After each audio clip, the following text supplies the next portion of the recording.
O vídeo já vai começar, mas antes, não se esqueça de se inscrever e ativar as notificações. Bem, meus irmãos, nós vamos dar início nesta manhã à Escola Bíblica Dominical, nesse domingo 27 de novembro de 2022. Seja bem-vindo, cumprimentamos as pessoas que estão conectadas conosco, Deus abençoe a todos. Hoje nós vamos tratar do Salmo 91, peço que você abra sua Bíblia comigo, neste clássico poema conhecido como Salmo 91.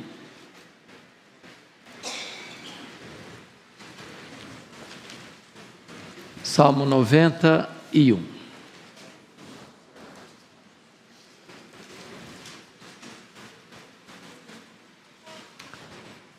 O texto diz assim: o que habita no esconderijo do Altíssimo e descansa à sombra do Onipotente, diz ao Senhor, meu refúgio e meu baluarte, Deus meu, em quem confio.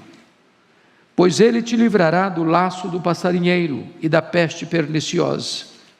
Cobrir-te-á com as suas penas e sob as suas asas estarás seguro. A sua verdade é pavês e escudo. Não te assustarás do terror noturno, nem da seta que voa de dia, nem da peste que se propaga nas trevas, nem da mortandade que assola o meio-dia. Caiam 1000 ao teu lado e 10.000 à tua direita, tu não serás atingido. Somente com os teus olhos contemplarás e verás o castigo dos ímpios. Pois disseste, o Senhor é o meu refúgio, fizeste do Altíssimo a tua morada. Nenhum mal te sucederá, praga nenhuma chegará à tua tenda, porque aos seus anjos dará ordens a teu respeito para que te guardem em todos os teus caminhos. Eles te sustentarão nas suas mãos, para não tropeçares em alguma pedra. Pisarás o leão e a áspide, calcarás aos pés o leãozinho e a serpente. Porque a mim se apegou com amor, eu o livrarei. Pô-lo-ei a salvo, porque conhece o meu nome. Ele me invocará, e eu lhe responderei. Na sua angústia, eu estarei com ele. Livrá-lo-ei e o glorificarei. Saciá-lo-ei com longevidade, e lhe mostrarei a minha salvação. Amém. Esse salmo trata do poderoso livramento de Deus. Esse é o tema que nós damos a este poema tão precioso. Bom, é muito curioso que este salmo faz parte do 4º livro destes 150 poemas, né? E o 4º livro é o menor livro, 1 ao 41, o primeiro livro, 42 ao 72, o segundo livro, 73 ao 89, o terceiro livro, 90 a 106, o 4º livro, e 107 a 150, o 5º livro do Saltério.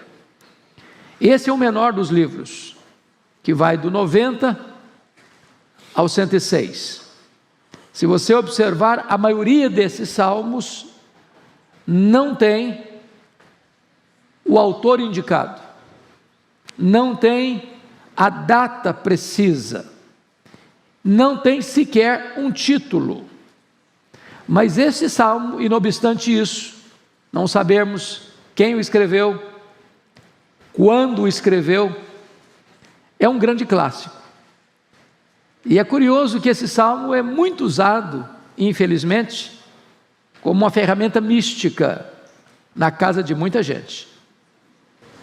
Abre a Bíblia no Salmo 91, bota num móvel na sala, como se isso fosse uma espécie de talismã, de uma ferradura espiritual, para espantar mal-olhado, para espantar demônio, para livrar a família dos males que rondam a família. Não é essa uma boa maneira de usar o Salmo. Nós não usamos a Bíblia de forma mística, nós não usamos nenhuma porção da Bíblia no sentido de que ela misticamente vai nos proteger. O salmista foi claro no Salmo 119, guardo a tua palavra no meu coração, para não pecar contra ti. Você guarda a melhor coisa, a palavra de Deus, no melhor lugar, no coração, com o maior propósito, para não pecar contra Deus. Então você podia encher sua casa de Bíblia aberta no Salmo 91, se você não colocar essa palavra no seu coração, de nada vai adiantar. Ela não é um talismã, ela não é um emblema místico para proteger as pessoas. Eu estou convencido de que o Salmo 91 é uma espécie de versão neotestamentária de Romanos 1,31. Quem lembra Romanos 1,31? Se Deus é por nós, quem será contra nós? Eu acho que o Salmo 91 ressoa de forma eloquente esta mensagem de Paulo aos Romanos. Se Deus é por nós, quem será contra nós? Então, vamos examinar esse texto. Primeiro, Deus é a nossa morada segura, é o que está aí no verso 1 a 4. Então, vamos olhar os versos 1 e 2, como nós temos uma habitação plenamente segura em Deus. O que habita no esconderijo do Altíssimo e descansa à sombra do Onipotente. Vamos primeiramente entender isso aqui. Veja você que ele não diz que você é um morador temporário, ou um visitante, ou um turista. Você faz visitas rápidas e vai embora. O texto diz o que habita. O que é habitar? É morar. É algo permanente. Não é uma visita ocasional. Não é que você se lembra de Deus na crise, depois a crise passa, você se esquece de Deus de novo. Mas o texto está dizendo o que habita no esconderijo do Altíssimo. É algo permanente, que é para a vida toda. Deus não é apenas um hóspede que vem e vai. Deus é a nossa própria casa, é a nossa própria morada. Então preste atenção nisso, você mora numa casa, você mora num apartamento, você deu conforto à sua casa, você deu conforto ao seu apartamento, você trouxe segurança para a sua casa, você botou porta, você botou tranca, você botou alarme, você mora lá. Mas além de você morar na sua casa, no seu apartamento, mais do que tudo, você deve morar em Deus. Ele é a sua habitação. Ele é a sua casa onde você deve morar. É nele que você deve residir, é a ideia do texto. Agora, notem que quando você habita em Deus, faz de Deus a sua habitação, você pode descansar. Porque, por que você chega na sua casa e descansa? Você se acha o que aí? Seguro, protegido, guardado. Você sabe que ninguém vai incomodar você. Você botou uma tranca, você botou um alarme. Você tem um vigia lá na porta. Se você mora num prédio, tem uma portaria que blinda a entrada de estranhos. Então você descansa, você dorme. Você não fica inquieto, será que vai chegar alguém? Será que eu vou ser incomodado por um estranho? Não, você descansa. Quando você mora em Deus, você pode descansar à sombra do Onipotente. Isso é que traz descanso para o coração. Mas veja o verso 2, diz ao Senhor, meu refúgio, meu baluarte, Deus meu em quem confio. Esse salmo é conhecido como o salmo da guerra, da batalha, dos perigos, visíveis e invisíveis, humanos e demoníacos. Nós estamos aí rodeados de riscos.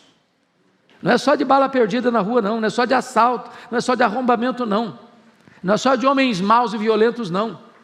Nós estamos rodeados de perigos que nós não vemos, não enxergamos, mas são reais, são de fato perigos concretos. E não obstante, não vermos, porque são espirituais. Mas o texto está mostrando para você, agora, num campo de guerra, num campo de batalha, existem lugares que o soldado, o guerreiro, o que está no meio de uma guerra acesa, encontra proteção. Na hora do aceso da batalha, para lá ele corre. É o refúgio dele, é o baluarte dele, é a fortaleza dele. E é isso que o texto está dizendo. Você passa por perigos? Você enfrenta ameaças? Tem hora que você se sente encurralado? Tem hora que você se sente acuado. Tem hora que você se sente entrincheirado e sitiado pelo inimigo. Para onde você corre? Para onde você foge? Onde você encontra abrigo e segurança? O Salmo está dizendo, é nessa hora que você recorre a Deus e diz, o Senhor é o meu refúgio, é o meu baluarte, o Deus meu em quem eu confio. Você não está confiando em você? Na sua saúde, na sua inteligência, na sua força, no seu dinheiro, nos seus dons, nos seus talentos, nem mesmo na sua espiritualidade. Você está confiando em Deus, Ele é o seu refúgio. Bom, essa é a primeira coisa que esse texto está nos ensinando aqui. Então, a pergunta que eu lhe faço, já fazendo a aplicação, é essa: você permanece em Deus ou você é um turista? Se hospeda num hotel no final de semana e depois vai embora. Você se lembra de Deus só no final de semana, no começo da semana, ou Deus é o seu refúgio a semana toda, o mês todo, o ano todo, a vida toda? Essa é a pergunta. Segunda coisa, temos livramento das armadilhas escondidas do caminho. Olha o verso 3, a parte A. Pois ele te livrará do laço do passarinheiro. Bom, a palavra laço já está por si explicada. É uma armadilha real, mas que você não percebe, você não vê. E há muitos laços, irmãos, que ou Deus nos livra ou nós caímos neles. São muito sutis. E aqui tem duas coisas aqui que ele muda para o campo da caça, né? Da caça. Quem já pegou passarinho em arapuca aqui? Na infância? Sobretudo quem morou na região rural. Você bota lá a isca, arma a arapuca e fica escondido olhando. E o pássaro olha aquela apetitosa refeição que é oferecida para ele, achando que ele encontrou o prazer do dia dele, o sustento da vida dele, que vai ser a segurança dele, e nem sabe que por trás tem uma armadilha, tem um laço, tem uma arapuca. Há muitas arapucas armadas contra nós, arapucas humanas e arapucas espirituais. Nós não temos todo o discernimento, nós não temos todo o conhecimento, nós não temos toda a percepção. Nós não enxergamos no escuro, nós não enxergamos na curva. Nós não temos capacidade de olhar todo esse cenário que nos rodeia para nos tentar e ficar atentos. Você sabe que nós lidamos com 3 inimigos: o mundo, a carne e o diabo. Está lá em Efésios capítulo 2, 1 a 3. E esses inimigos são perigosíssimos, porque um deles está dentro de nós, a carne. O outro está ao nosso redor, o sistema do mundo. E o outro está aí nas regiões celestiais que você não sabe, você não vê, mas ele está articulando. É o diabo e as suas hostes, colocando no nosso caminho laços, armadilhas para nos apanhar.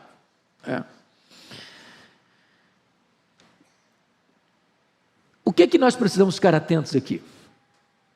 Paulo diz lá em 2 Coríntios 2, versículo 11, que nós não podemos ignorar os desígnios de Satanás. Nenhuma pessoa sensata e sábia olhou para esse mundo espiritual, como alguns hoje tentam fazê-lo, como se o diabo fosse uma formiguinha inofensiva. E até afrontam, e até falam bobagem, até se julgam muito espirituais e muito poderosos. E não é o tratamento que a Bíblia ensina sobre essa batalha, não.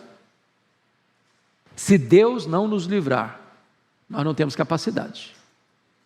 Então esse texto está mostrando como consequência, como resultado de você habitar em Deus permanentemente. Aí o resultado é esse: pois Ele te livrará.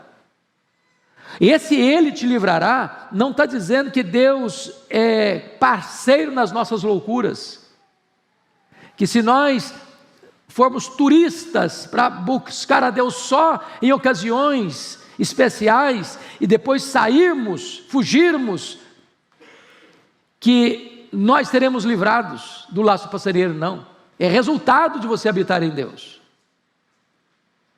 É quando você está morando em Deus, é que Deus livra você do laço do passarinheiro.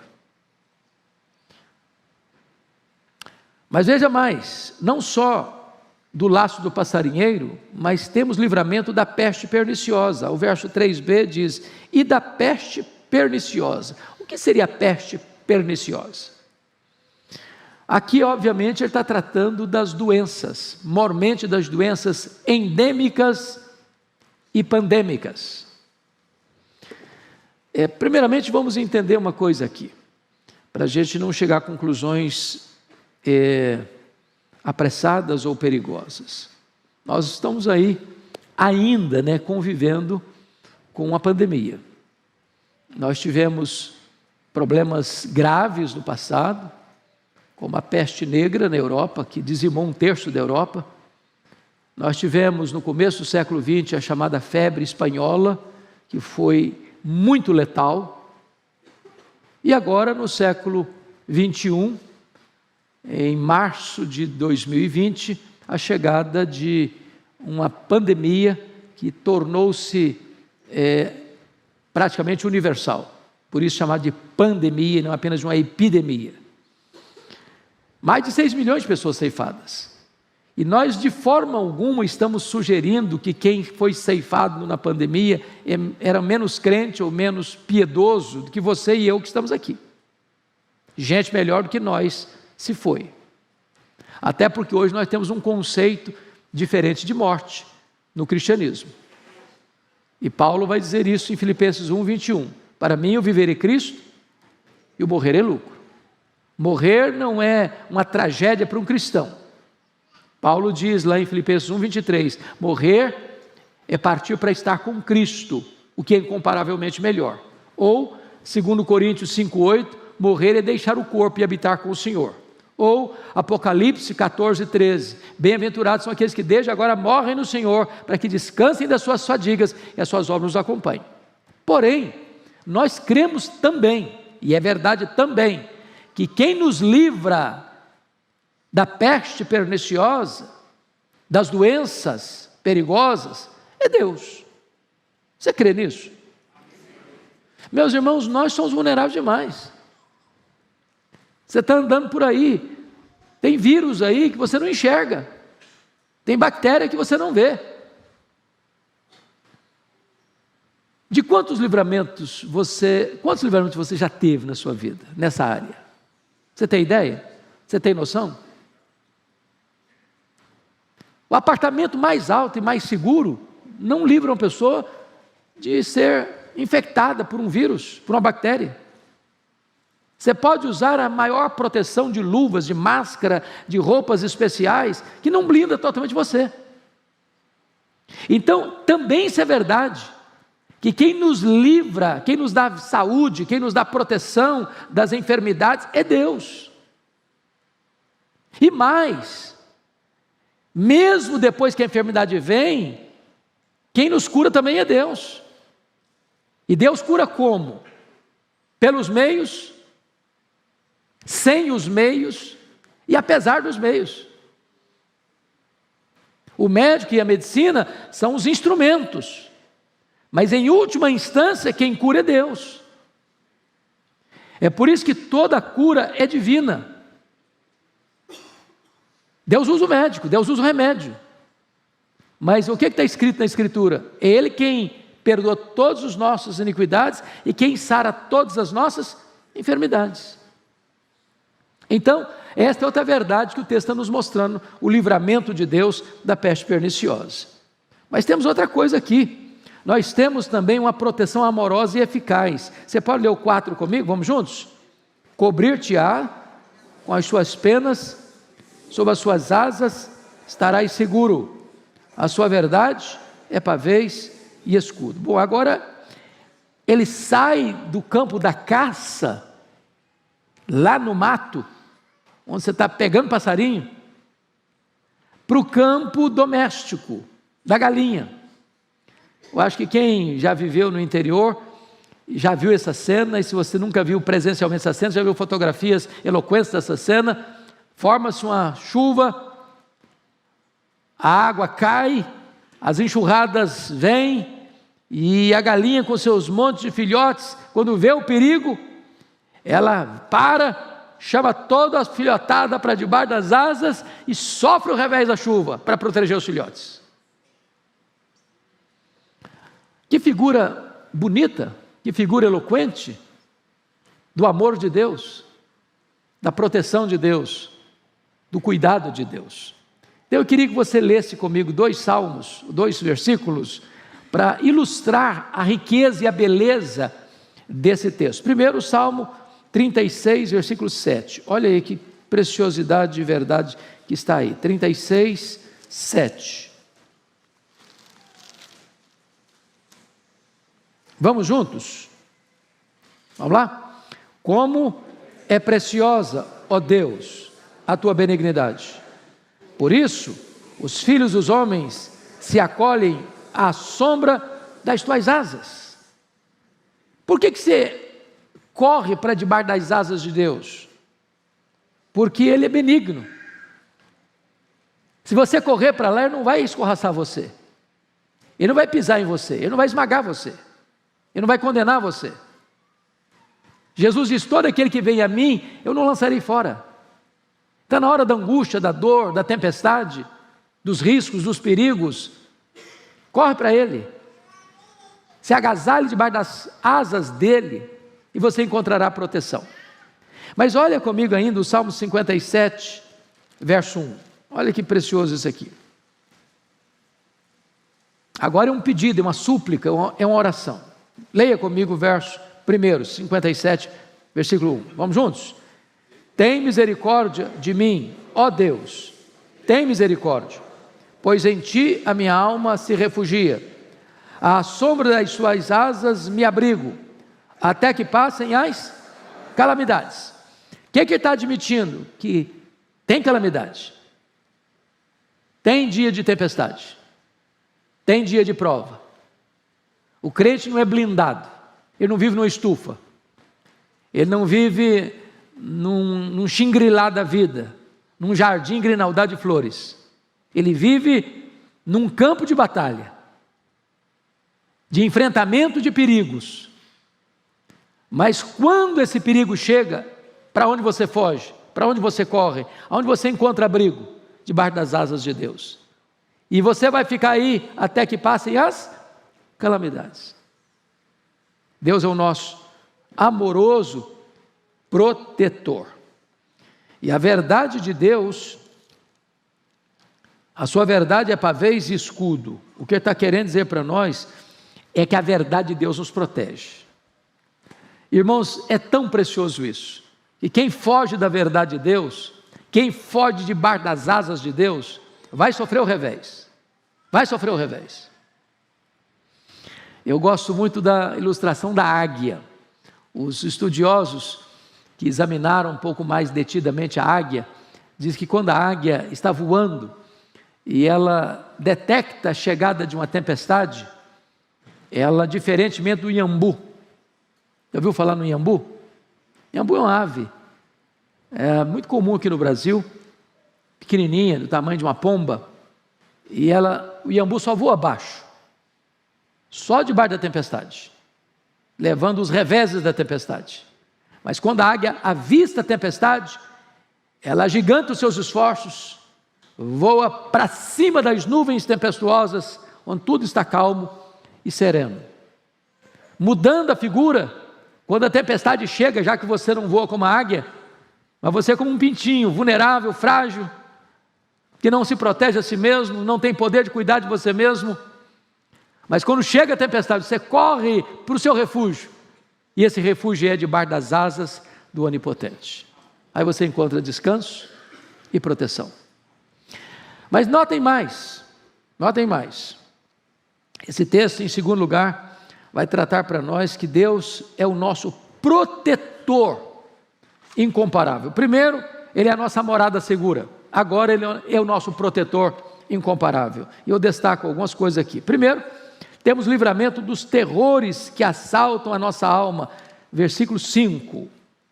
Não te assustarás do terror noturno, nem da seta que voa de dia. Bom, agora ele sai do campo doméstico, né?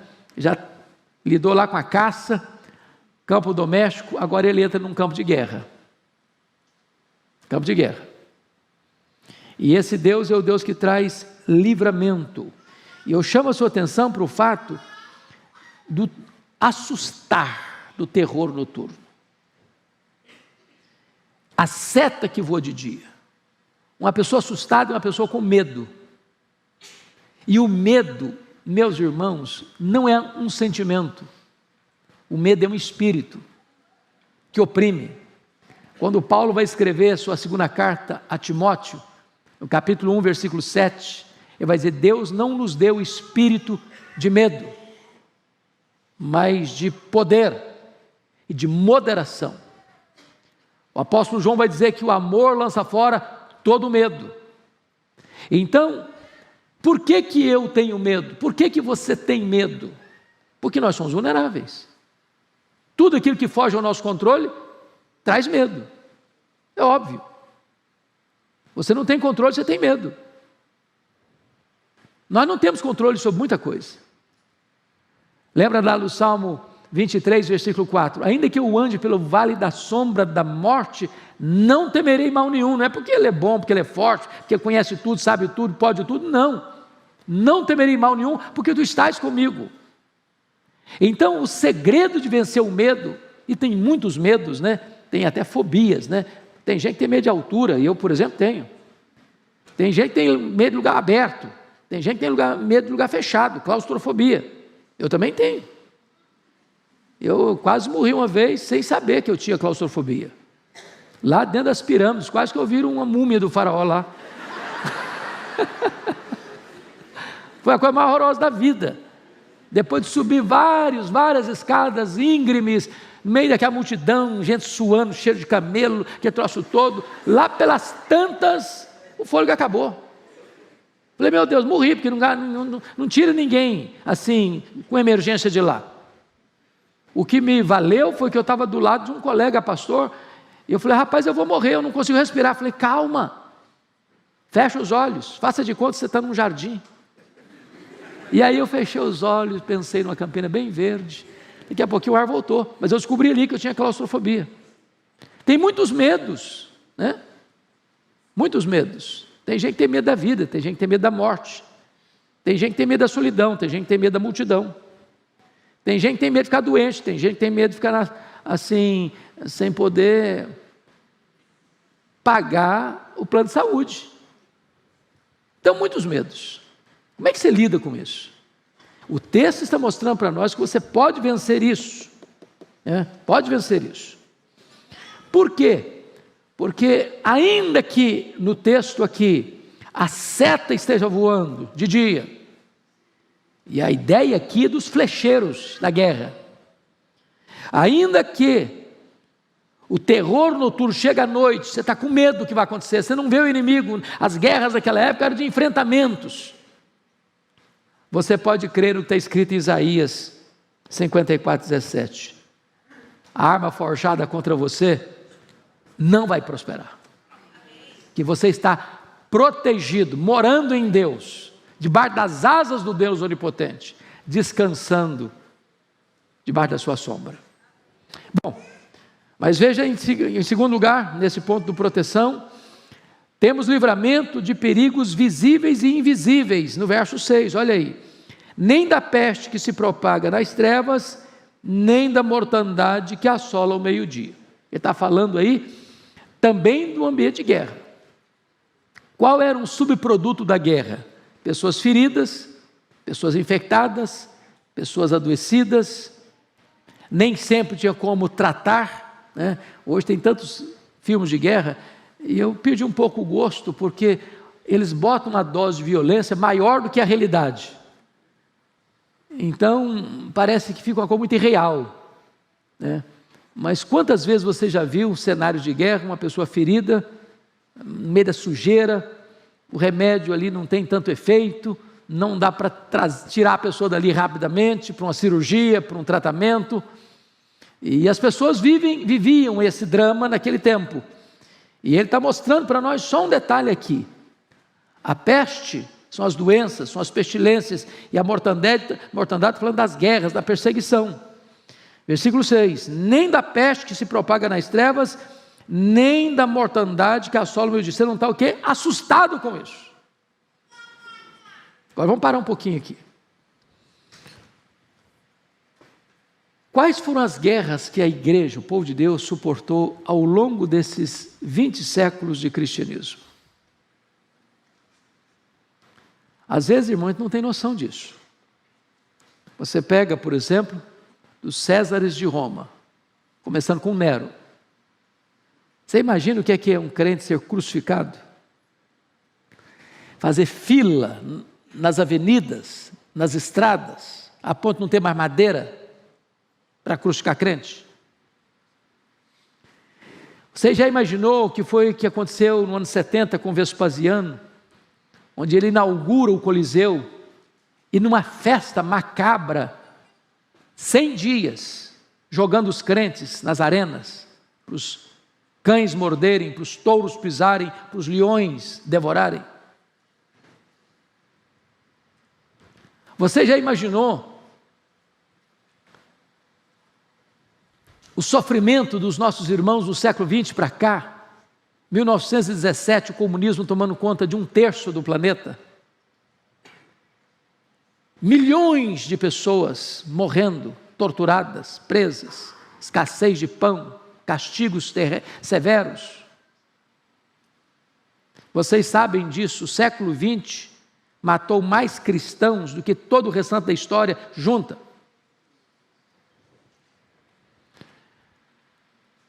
Então, o que eu estou trazendo para vocês é que esses medos, ou esses temores, fizeram parte do povo de Deus. Quantos morreram na Inquisição? Quantos morreram nas guerras étnicas, tribais, religiosas? Acho que vocês têm ciência, por exemplo, do que aconteceu na noite 24 de agosto de 1572 na França, a chamada Noite de São Bartolomeu, onde 70 mil crentes foram mortos uma única noite, traiçoeiramente.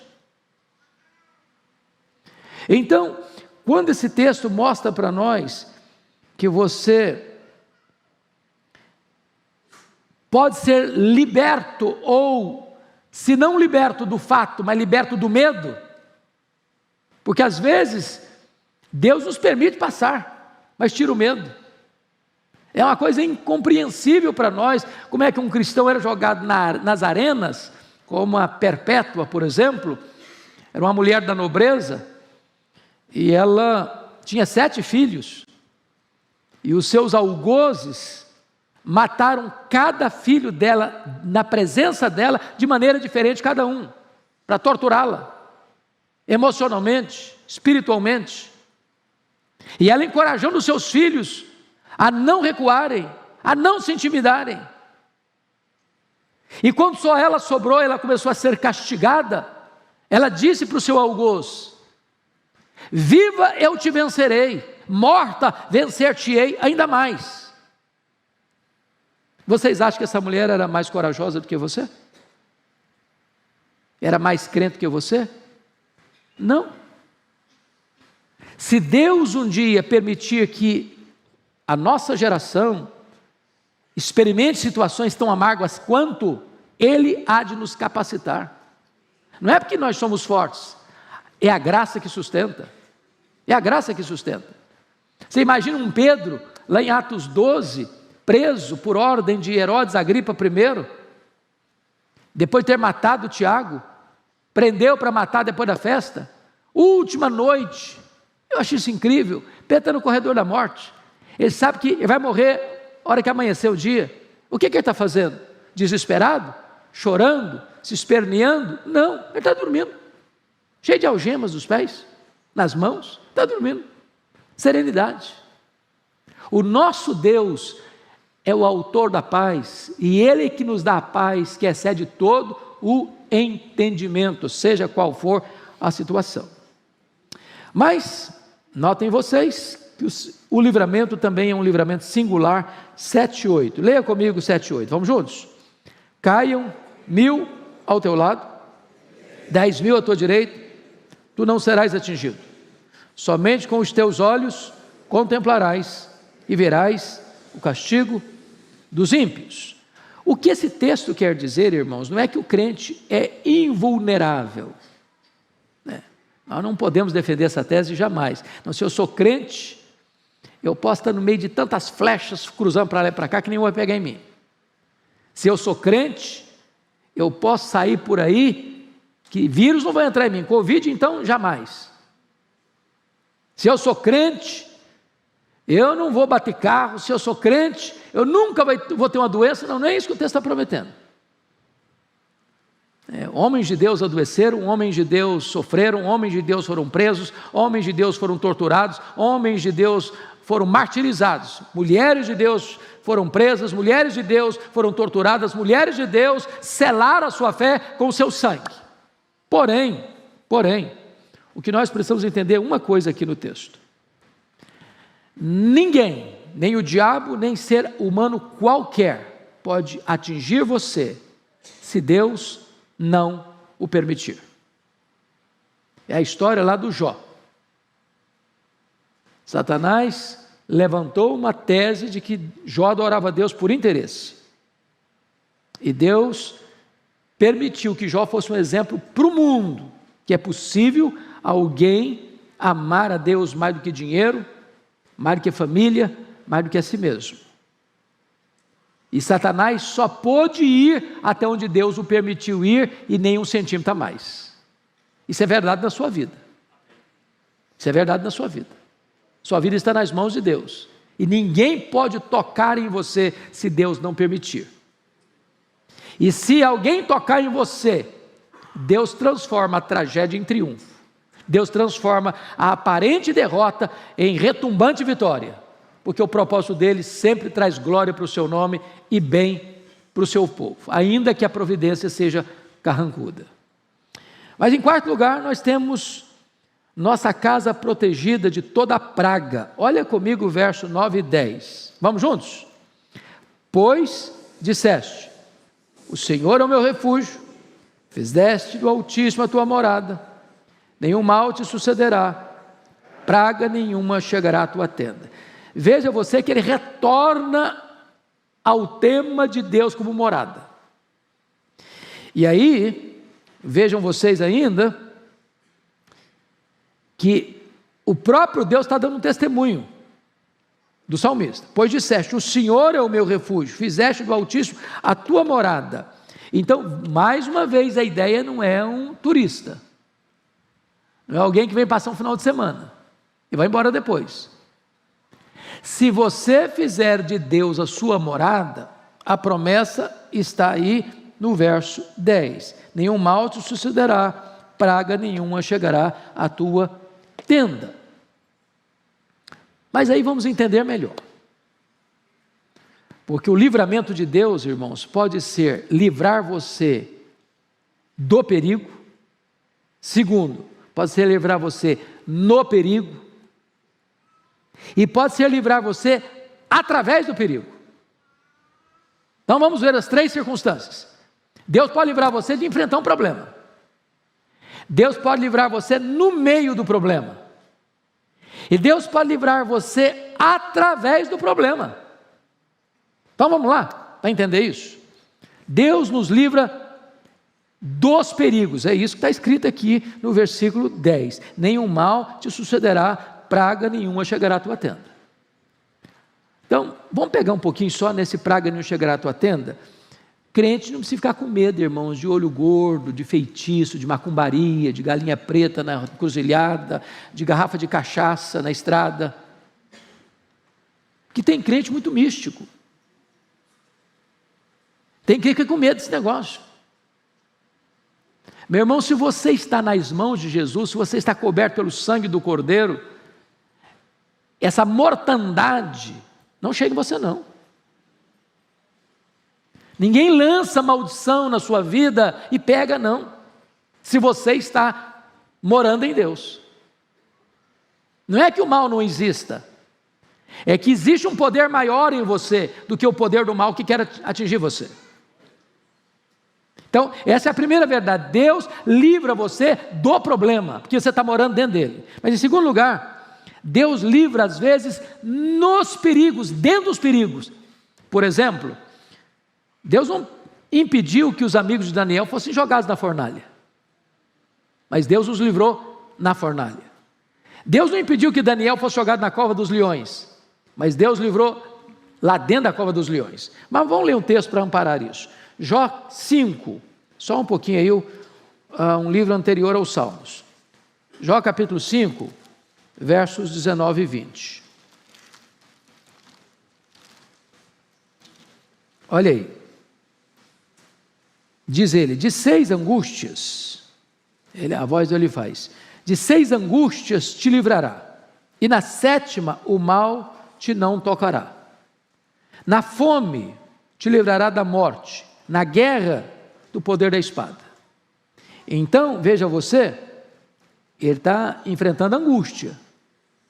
6 situações de angústia. Na 7ª, Deus livra.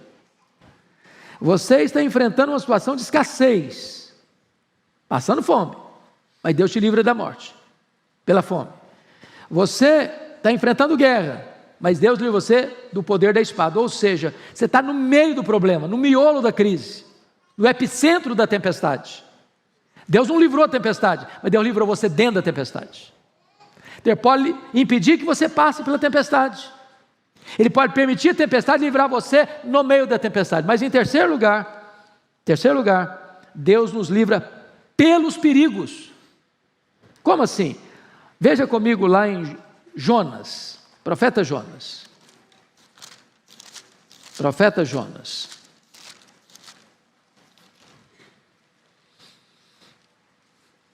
Esses dias eu vi uma brincadeirinha que o crente, quando não tem aquele índice na Bíblia, fala profeta Jonas e fica desesperado, porque Jonas é pequeno e costuma se esconder no meio dos outros livros. Então Jonas, veja aí versículo de número 17, Jonas 1,17. Deparou o Senhor um peixe para que tragasse a Jonas, e esteve Jonas 3 dias e 3 noites no ventre do peixe. Eu fico imaginando o Jonas ser lançado no mar. Bom, eu sei nadar, eu me viro, eu podia pensar. Aí de repente, um grande peixe deu uma engolida nele. Falei, bom, agora acabou. Foi o primeiro cara a andar de submarino na história. Só que aquele grande peixe, que parecia ser o seu problema, porque tem esperança para um cara no ventre de um grande peixe? Primeiro que o perfume lá não era francês, né? Segundo que o desconforto, eu nem imagino quão grande devia ser. Mas aquele grande peixe não foi enviado para matar Jonas, para destruir Jonas, para acabar com ele. Porque, olha aí o que está escrito no capítulo 2, versículo 10 de Jonas. Falou, pois, o Senhor ao peixe, e este vomitou Jonas na terra. Então, o peixe que parecia ser o problema, na verdade, era o livramento. Tem hora que Deus permite uma providência carrancuda, e vocês, meu Deus, acabou agora. Deus, não, filho, essa providência carrancuda eu estou mandando é exatamente para livrar você, para salvar você. Como assim? É que crente desviado, irmãos, é endereço certo e tempestade. Agora, quando Deus manda a tempestade atrás do crente desviado, não é para destruí-lo, é para botá-lo de volta no caminho. Qual era o caminho de Deus para Jonas? Vai a Nínive, meu filho, é lá que eu quero você. E aí ele pensou, não, para Nínive eu não vou. Deus quer, mas eu não faço. Deus manda, mas não obedeço. A minha vontade vai prevalecer. Eu vou pegar um navio e vou para Tarsis. Sabe onde fica Tarsis naquela época? Ficava no fim do mundo. Era o último limite do mundo conhecido da época. Onde diz a profecia que não tinha palavra de Deus. Eu não quero escutar Deus mais não. Eu não quero ser incomodado. Eu não quero obedecer, pronto. Aí o que Deus faz? Manda um peixe. O submarino. E ele nem precisou pagar mais passagem não, o peixe foi andando com ele, atravessando os mares. E não foi perto não, viu? O peixe foi despejá-lo lá no porto de Nínive. Meu filho, é aqui que eu te quero. Você não quer não? Pois eu mando um submarino pegar você, dar uma carona para você, e você vai para onde eu estou mandando. Então tem hora que Deus nos livra do problema, tem hora que Deus nos livra no problema, e tem hora que Deus nos livra através do problema. Esse é o nosso Deus. Mas em quinto lugar, volta lá para o Salmo 91. Isso é precioso demais, irmãos. Quinto lugar, temos a escolta dos anjos em nosso favor, versículos 11 a 13. Pode ler em voz alta comigo? Vamos juntos? Porque aos seus anjos dará ordens a teu respeito, para que te guardem em todos os teus caminhos. Eles te sustentarão nas suas mãos, para não tropeçares em alguma pedra. Pisarás o leão e a áspide, calcarás aos pés o leãozinho e a serpente. Bom, então vamos entender aqui que quando o perigo é sobrenatural, Deus envia um socorro sobrenatural. Por exemplo, você não quer ter a sua casa arrombada. O que é que você faz na sua casa? Bota uma porta boa, uma tranca boa, bota um alarme. Você não quer ter problema com o seu carro. Você faz o quê? Faz um seguro, um bom seguro. São providências humanas. Compete a você. Você faz um plano de saúde. Por que você faz um plano de saúde? Porque você entende que se você adoecer, você precisa de assistência médica. Isso é providência humana. Agora, há problemas que existem, são reais, invisíveis, porém factuais, que você não vê, que você não percebe. São problemas espirituais, são ameaças espirituais. E Deus manda quem? A providência sobrenatural. Você está vendo um anjo? Você já viu o anjo? Eu não vi. Talvez, em algumas circunstâncias da minha vida, eu tive altas suspeitas de que não era gente, era anjo. Mas eu não posso confirmar também não. Não me deu o CPF celestial. Então, note você o que está escrito aí. Veja você. Versículo 11, porque aos seus anjos dará ordens a teu respeito. Então, ou seja, os anjos são diáconos de Deus, servos de Deus, ministros de Deus, debaixo das ordens de Deus, para fazer o que na sua vida? Para guardarem você. Meus irmãos, um dia, certamente, nós vamos saber de tudo, quando chegarmos lá, vamos conhecer como somos conhecidos. Quantos livramentos você já teve? Eu fico imaginando, nas estradas perigosas do Brasil. Eu já fiz muitas loucuras lá no Espírito Santo, vocês sabem, tem estradas não tão boas quanto aqui em São Paulo, viajando de madrugada, com sono. Quantas vezes desponta numa curva um caminhão em cima de você e você tem que jogar para o acostamento, nem sabe se tem acostamento. E Deus livrou, e Deus poupou. E quantos que você nem ficou sabendo? Atrasou 5 minutos, aquele atraso vai para poupar a sua vida. Eu ontem mesmo estava em Natal, feliz da vida, voltando, 6 da tarde, embarquei, tudo bonitinho, agora eu vou escrever, tirei meu computadorzinho, comecei a escrever, aí o piloto falou, olha, tem um problema no avião, todo mundo desce. Falei, vai ser uns 10 minutinhos, resolve o problema, que nada, 10 minutinhos, não, o avião não saiu. Aí eu tinha que ficar 8 horas no aeroporto, 8 horas, já cansado, precisando tomar um banho. E aí eu já liguei para o pastor Orival, pensei que eu estava aqui, eu falei, eu estou na Paraíba, varão. Falei, pois eu não chego para as 8. Daqui a pouquinho um irmão querido me liga, falou, olha, estou mandando um carro te buscar, você vem aqui para minha casa, vai tomar um banho, vai jantar comigo. E o papo rolou até de madrugada. E eu não sei, imagine se esse avião com defeito fosse descobrir o defeito lá em cima. Não dá para parar para encostar na oficina e consertar. Então Então tem hora que você acha que o negócio está ruim, Deus está falando, meu filho, eu estou te dando um livramento, você não está sabendo. Como diz o ditado, você não conhece da missa um terço. Deus dá ordens aos seus anjos. Os anjos de Deus são ministros de Deus, lá em Hebreus 1,14, em favor dos que herdam a salvação. A salvação. Agora, vejam vocês, meus irmãos, que o que pode um anjo de Deus fazer? Quão poderoso é esses ministros de Deus? Só para dar um exemplo. Vocês se lembram quando o poderoso exército assírio cercou Jerusalém? As 10 tribos do norte, chamada Israel, caiu nas mãos da Síria, quando Ezequias era rei aqui em Judá. Esse mesmo rei que tomou Samaria, entrincheira Jerusalém, com mais de 185 mil soldados. Irmãos, não tinha 185 mil pessoas dentro de Jerusalém. Não tinha. A cidade era menor que isso. Você já imaginou mais do que um soldado para cada habitante da cidade? Fortemente armado? E o rei ainda mandou um recado abusado para o Ezequias: pode se render, porque não tem Deus que livra você da minha mão. Ninguém resiste ao meu poder militar.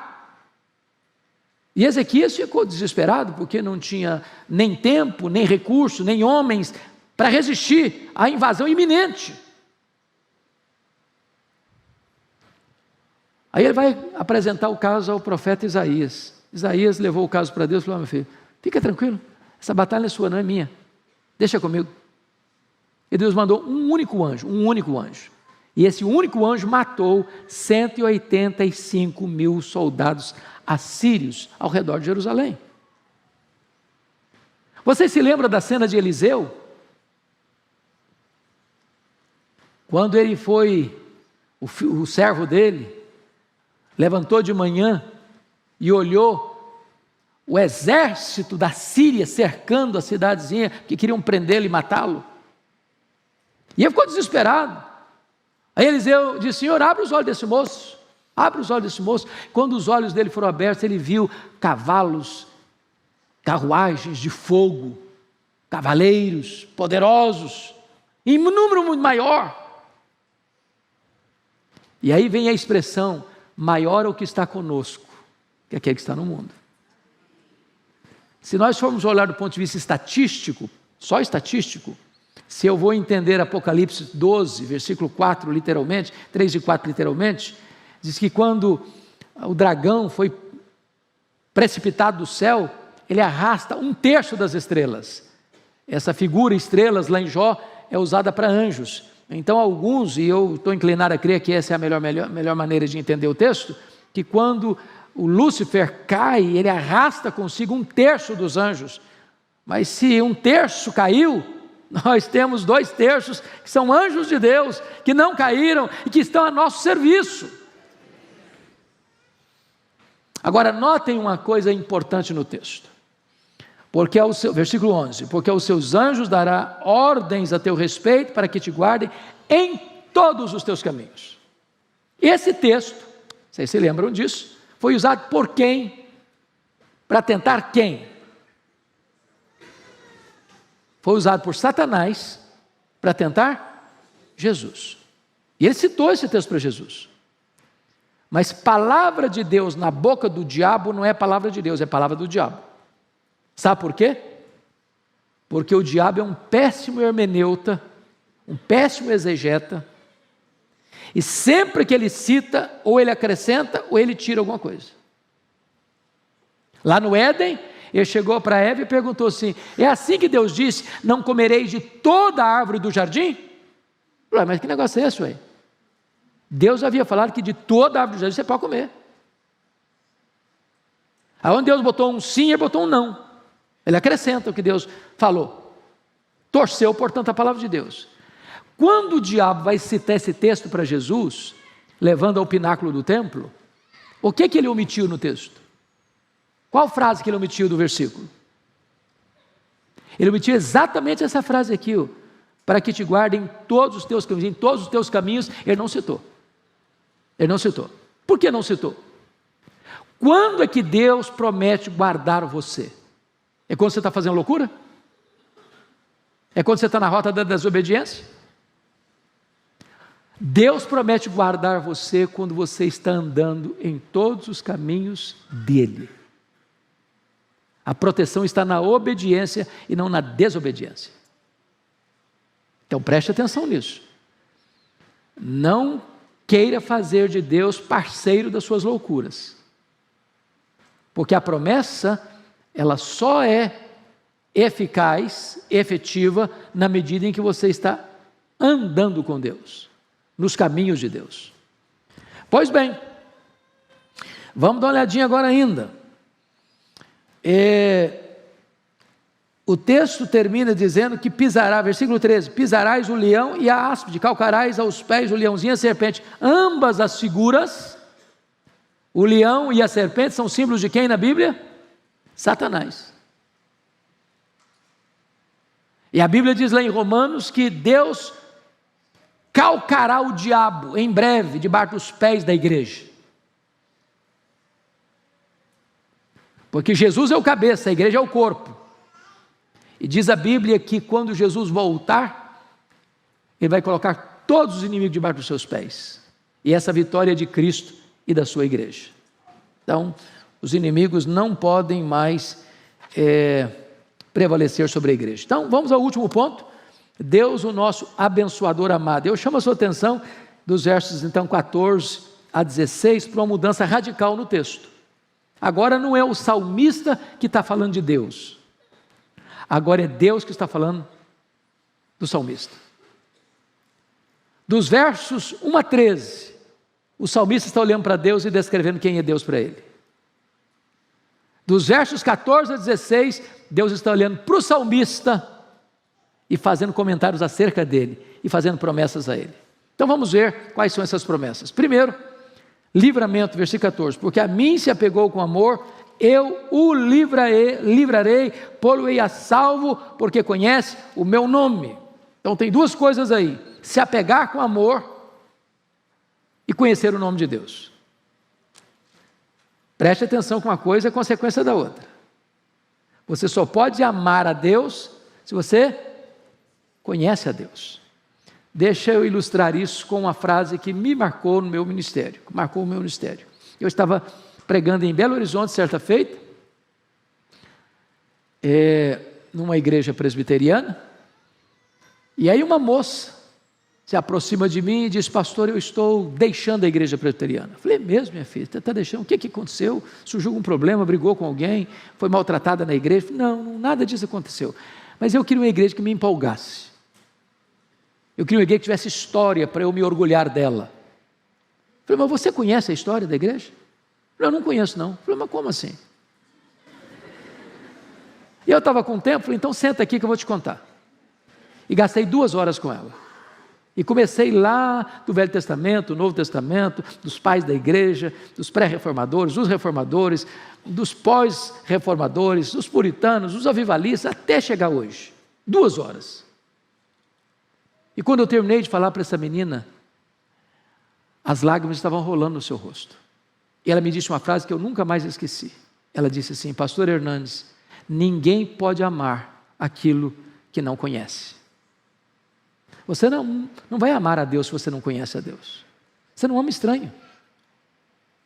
Você só ama as pessoas com quem você se relaciona.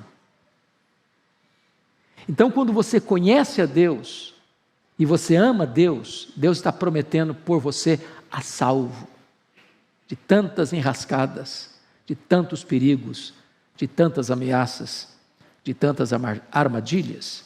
Segundo, o que é que Deus promete? Resposta às suas orações. Olha aí o versículo 15, a parte A. Ele me invocará e eu lhe responderei. Que coisa maravilhosa, irmãos, é saber que Deus responde a oração. Oração não é para gente forte, é para gente fraca. E vamos corrigir algo, teologicamente falando. Tem muita gente dizendo que a oração é poderosa. Isso não é verdade. A oração não é poderosa. Poderoso é o Deus que responde a oração. O poder não está em você que ora. O poder está no Deus que recebe a oração. Está escrito aí, ele me invocará e eu lhe responderei. Isso é promessa de Deus. Então invoca a Deus, fala com Deus, apresenta a Deus a sua causa. Talvez você veja aqui hoje com uma batalha imensa na sua vida, na sua família, no seu casamento, na sua vida física, na sua saúde, na sua vida financeira. Não sei qual a luta que você atravessa. Apresenta essa causa para Deus e tem uma promessa: Deus vai responder a você. Terceiro, consolo na angústia. Versículo 15, parte B. Na sua angústia, eu estarei com ele. Isso é muito importante entender. Deus não está prometendo para você que você não terá angústia. Aliás, não dá para passar pela vida, né? Você conhece alguém que passou pela vida todinha, da infância à velhice, e não conheceu angústia? Não sabe o que é isso? Eu nunca passei esse negócio não. Nem sei o que é isso na verdade. Você conhece essa pessoa? Tem endereço dela? Dá para dar o CPF dela? Tem jeito não. Aqui passa angústia. Porque às vezes quando a gente está passando por angústia, a gente pensa que nós somos a maior vítima do universo, só com a gente que acontece, e a nossa luta é a maior do universo. Não, você precisa saber que, como diz a Escritura, tem muita gente dos nossos irmãos que estão passando a mesma angústia que você está passando. Está lá em 2 Coríntios, capítulo 1, versículo 3 e 4. Agora, o que Deus está prometendo é quando você passar por esse vale da angústia, Ele vai estar com você. Ele vai fortalecer você. Ele vai aprumar você. Ele vai encorajar você. Ele vai consolar você. Ele vai enxugar as lágrimas suas. Ele vai trazer alento e restauração para a sua vida. Louvado seja Deus. Quarto lugar. Maior honra depois das dificuldades. Versículo 15 termina assim: livrá-lo-ei e o glorificarei. Ou seja, o que o texto está dizendo é o seguinte: você vai passar pela angústia, Deus vai estar com você, mas não só estar com você, Ele vai livrar você, e depois que Deus estiver com você e livrar você, Ele vai colocar você num patamar mais alto. Ele vai levar você, Ele vai glorificar você, Ele vai exaltar você, Ele vai dar experiências maiores a você. Você vai sair dessa luta não arranhado, não manquejando, você vai sair dessa luta mais do que vencedor, vitorioso. Essa é a promessa de Deus. Mas em quinto lugar, Deus promete para você longevidade. Olha o verso 16, parte A: saciá-lo-ei com longevidade. Bom, a ideia de saciar é bonita. Significa que você e eu temos sede de viver, e viver muito. Alguém que deseja morrer jovem aí? Quem quer se candidatar?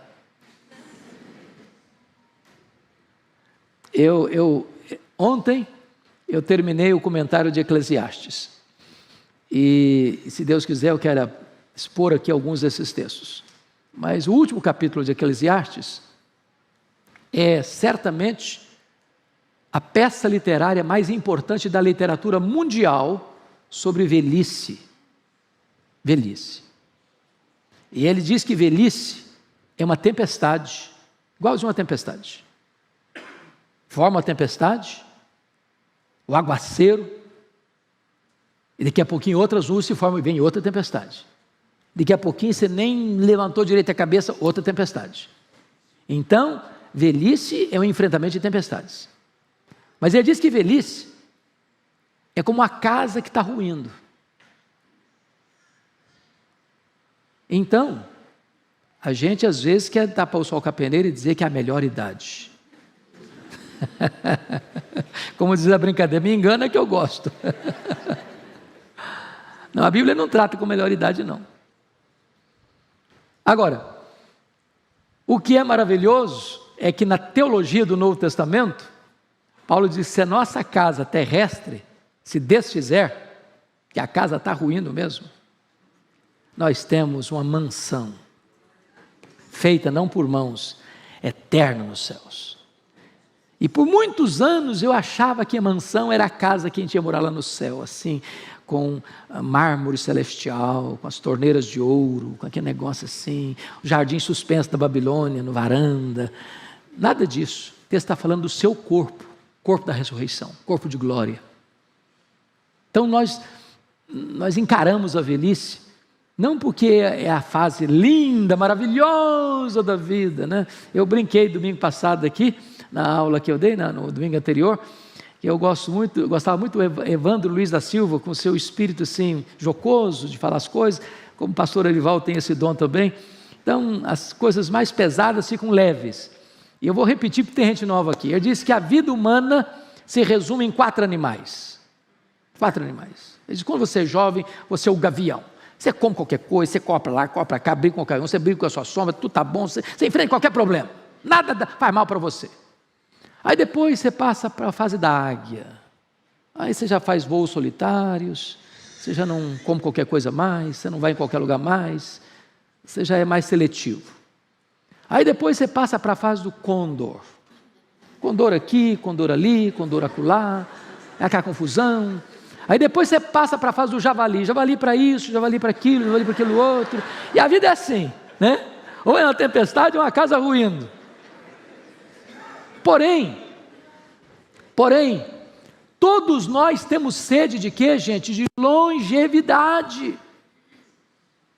E a tese de Eclesiastes, e parece que é o pedido aqui, é que embora a ciência nos tenha nos levado a uma vida mais longa, nossa expectativa de vida está crescendo, a pergunta é, mas está melhorando a qualidade da vida?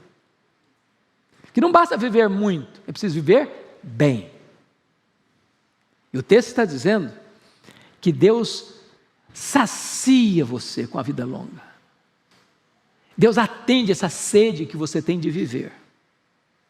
E é bom viver bem.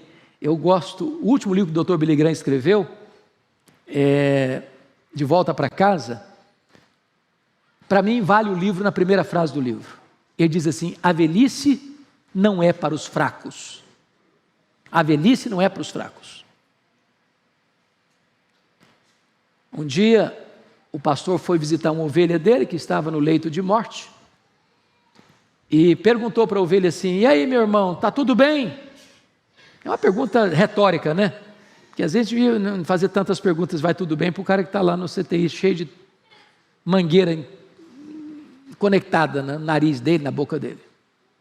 Mas o crente respondeu assim, vai tudo bem, pastor. A casa que eu moro está desmoronando. Mas eu já estou de malas prontas para me mudar para a casa do Pai, para a minha casa permanente. Essa é a certeza do crente. Agora, longevidade não tem só a ver com quantidade de anos vividos, mas com a qualidade dos anos vividos. Porque há muitas pessoas que morrem como criança, cumpriu sua missão, completou sua carreira. Outros morrem jovens, outros morrem na meia-idade, outros morrem na velhice. Eu não sei o que é longevidade, é um conceito às vezes que precisa ser redefinido, redesenhado.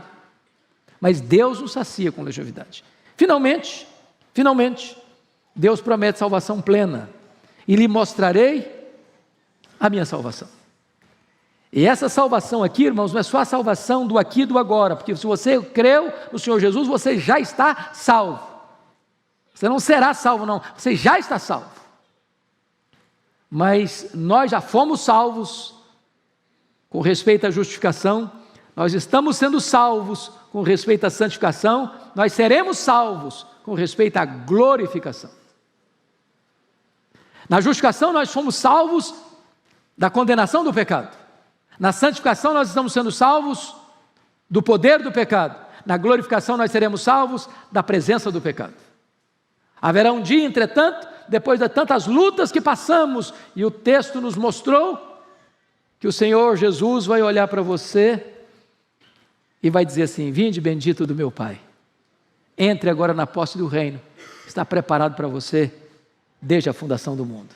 E então não vai ter mais choro, não vai ter mais dor, não vai ter mais luto, porque nós estaremos para sempre com o Senhor.